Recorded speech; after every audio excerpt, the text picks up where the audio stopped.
Let me welcome you to this lecture. We have been discussing the chemistry of main group organometallic compounds, and now we will go and discuss the chemistry of group 2 and group 12 organometallic compounds.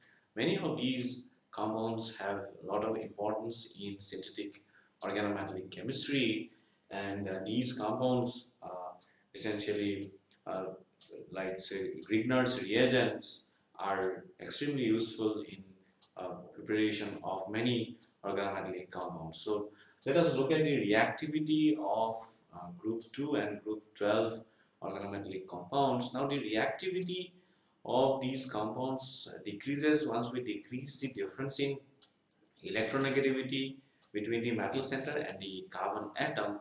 So as we know that as we go down the group, the electropositive character of the metals increases. So as we go down the group, the difference in electronegativity between the metal and the carbon atom increases, and therefore the reactivity of the organometallic compounds also decrease. So if we look now, this is for the main group elements, but for the transition elements, it's the other way around. That is, if we take now the first element is group 2 element is beryllium, then we have magnesium, and then we have calcium, strontium, and then barium. So as we go down the group, we know the electropositive character is going to increase, and that is why the difference in electronegativity with carbon is going to increase, and the reactivity of these compounds are going to increase. So the most reactive are the barium compounds, and then reactivity decreases in this order.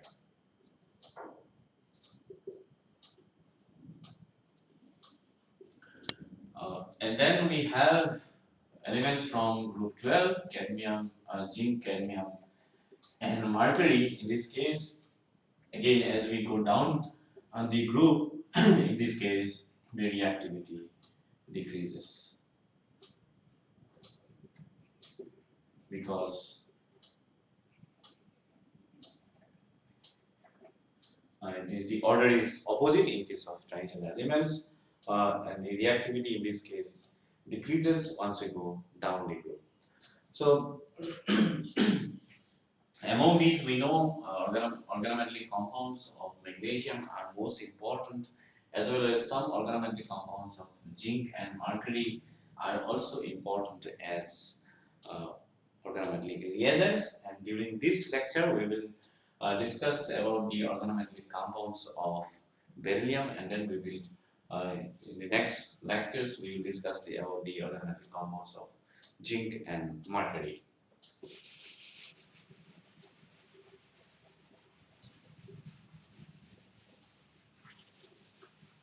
So if we talk about organoberyllium compounds,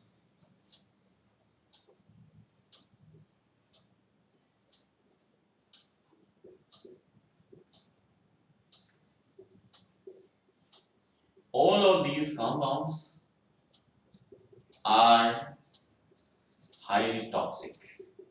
So one must take a lot of care while handling organoberyllium compounds, because these compounds are extremely toxic in nature. Then also, apart from being toxic, they are highly sensitive to air and moisture. So they react with air and moisture. So again, one needs to handle these organoberyllium compounds under an inert atmosphere where there is no air or moisture is present. So one usually uses either nitrogen or argon atmosphere to handle these compounds. So if we talk about the preparation of these organoberyllium compounds, then we have straightforward rules for preparation of organoberyllium compounds. That is, one can start with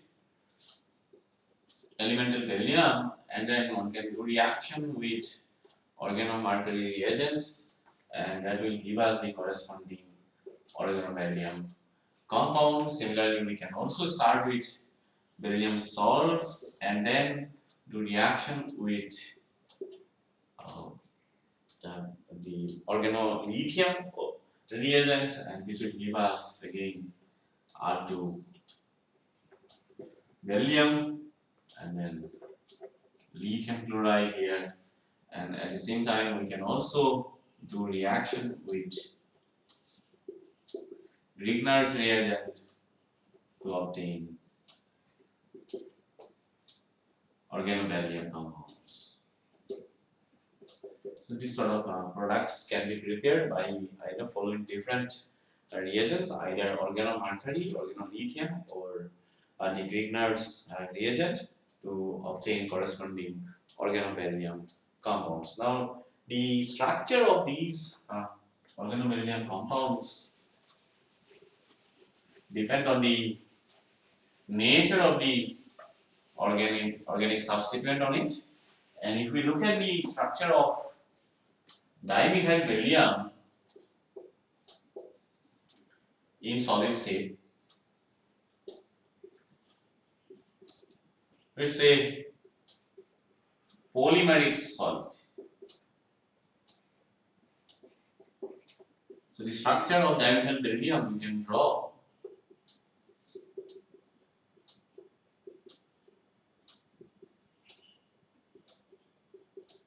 It has a polymeric structure where the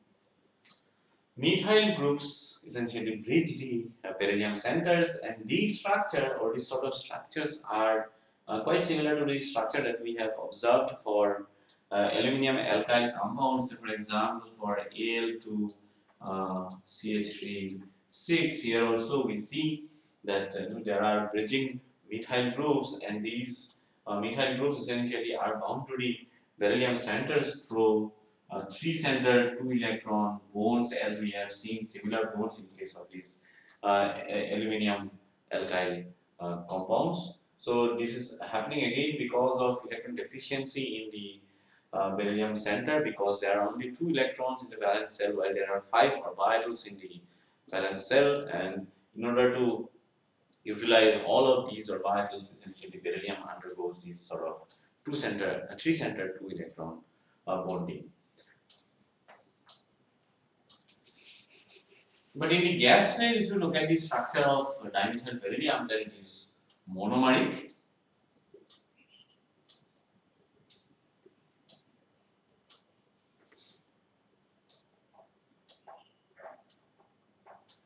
And the beryllium center is essentially sp hybridized in that case. And now if you look at the structure of a bulkier organoberyllium compound, that is nitrosyl-butyl beryllium, even in solid state it is a monomer because of the bulky nature of these butyl groups.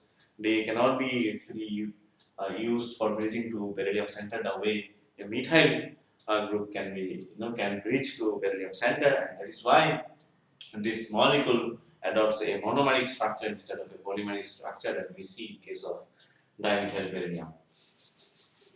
Now, if you take this tetrabutyl lithium, beryllium, nitrosyl-butyl beryllium,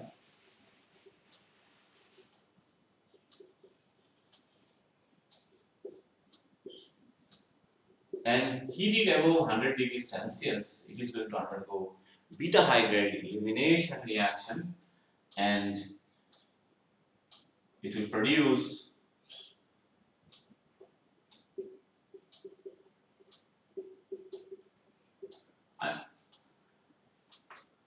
one butene in this way, and then it will also give us beryllium hydride in this process. Because of beta hydride elimination, it will undergo decomposition once you heat it above 100 degrees Celsius. Now, if you take a beryllium organoberyllium compound where there are no beta hydrogens are available, so for example, if you take dimethyl beryllium, so this compound undergoes decomposition only above 200 degrees Celsius. Only above 200 degrees Celsius it undergoes decomposition now, because there are no beta hydrogens are available in this compound, and this is why it cannot undergo beta hydride elimination reaction.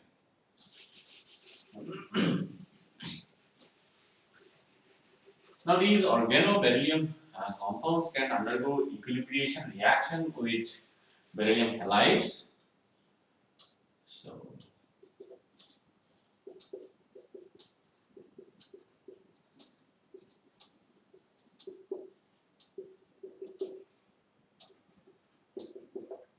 that is, if you take organoberyllium, it will undergo equilibration with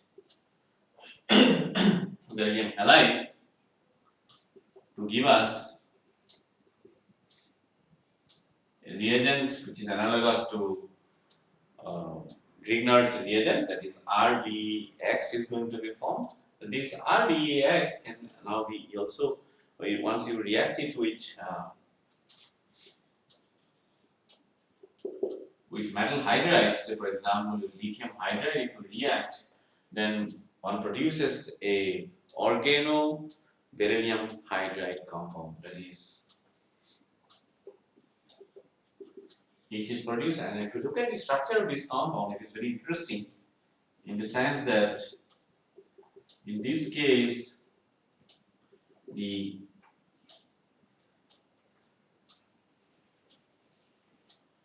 reaction is done in dihedral ether medium, and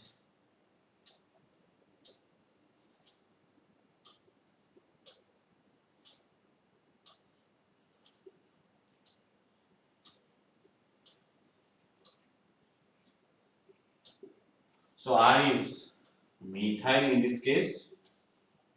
So instead of the methyl group, now we see the hydride ligand reaches the metal center, and it has preference to act as a bridging ligand as compared to the methyl group over here. So this sort of interesting organoberyllium hydride compounds can be prepared starting from these ligands.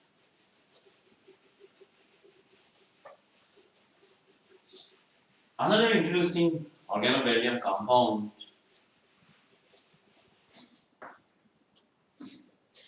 that is beryllocene was prepared in 1959 by E.O. Fischer. So one can take beryllium chloride and then do reaction with NaCl or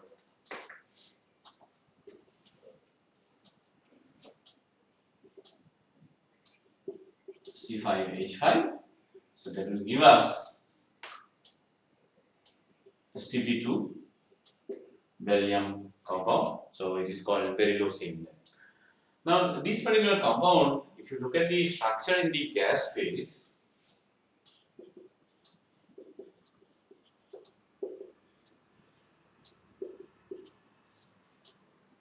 what you will find that it has a structure that is where there are two Cp ligands, uses eta 5 coordination mode to bind with the beryllium center, and the point group is C5b, unlike ferrocene, because the distance of these Cp ligands from the metal center are not equal. Distance to both of these two ligands are not equal. In this case, from one of the bond distance is equal to 190 picometer, while the other one is 147 picometer. And because of this, its point group is not a D point group, but it has a C5V point group. Now, this is the structure that one sees in case of the gas phase, but in the solid state,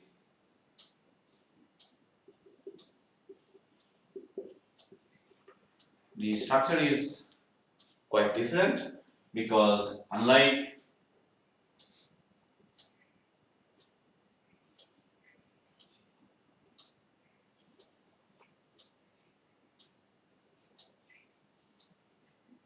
both CP ligands adopting eta 5 coordination mode in case of solid state, one of the CP ligand uses eta 3 coordination mode, while the other CP ligand essentially uses eta 5 coordination mode. And now if you also look at the bond distances, distance from the metal center to the two CP ligands, then what you find that this is 181 picometer and this is 152 picometer. Again, there is a difference in the distances from the metal center to the basal plane of the two CP ligands. And now, if one records dipole moment, or if one obtains the dipole moment of this compound, because of the difference in these distances from the metal center to the basal plane of both the CP ligands, this compound has a dipole moment of, its dipole moment is 2.24 dBi. But if one records proton NMR spectra of this beryllosine molecule, what one finds is that instead of having all the protons appear of the CP ligands essentially appear equivalent. Only one signal is essentially observed in the proton NMR spectra, and that is happening because the beryllium center essentially sweeps between two positions in this molecule, so that the bond distances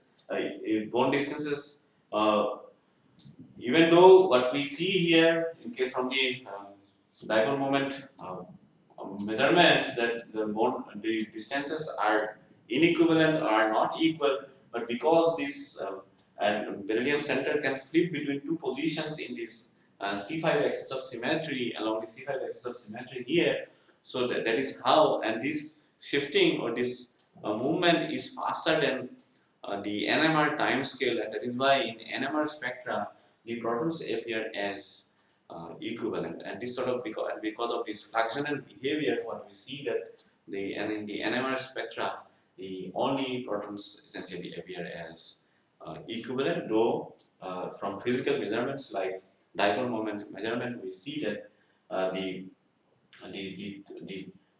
there is a difference. There is a dipole moment. The molecule has a dipole moment, and that means essentially that the metal is more closer to one of the CP ring than what it is to the other CP ring. So this essentially brings us to the end of this lecture. What we have learned during this lecture are the important points about the organoberyllium chemistry. We have seen how one can prepare organoberyllium compounds, and at the same time we have seen bonding or the structure of organoberyllium compounds. We have seen that depending upon the organic substituent on the beryllium metal, different kind of structures are possible, and we have also seen how one can prepare beryllium hydrides by decomposition or by beta hydride elimination of specific organoberyllium compounds where there are beta hydrogens are available, and at the same time we have seen that these organoberyllium compounds undergo equilibration reaction with beryllium halide to give us compounds which are analogous to Grignard's reagent, and again these organoberyllium halides which are analogous to Grignard's reagent undergo reaction with metal hydrides to give us organoberyllium hydride compounds where the hydrogen atoms essentially acts as bridge between the metal centers. And we have also talked about an important compound of beryllium, that is beryllosine, which was prepared by E.O. Fischer in 1959, and this compound has some interesting structural behavior because depending upon in the gas phase or in a solid state, the CP ligand shows two different types of coordination modes, and also it has a fluxional behavior which is visible from the dipole moment measurement as well as from the proton NMR spectra of this compound. So let me conclude this lecture with this, and I thank you very much for being with me during this lecture.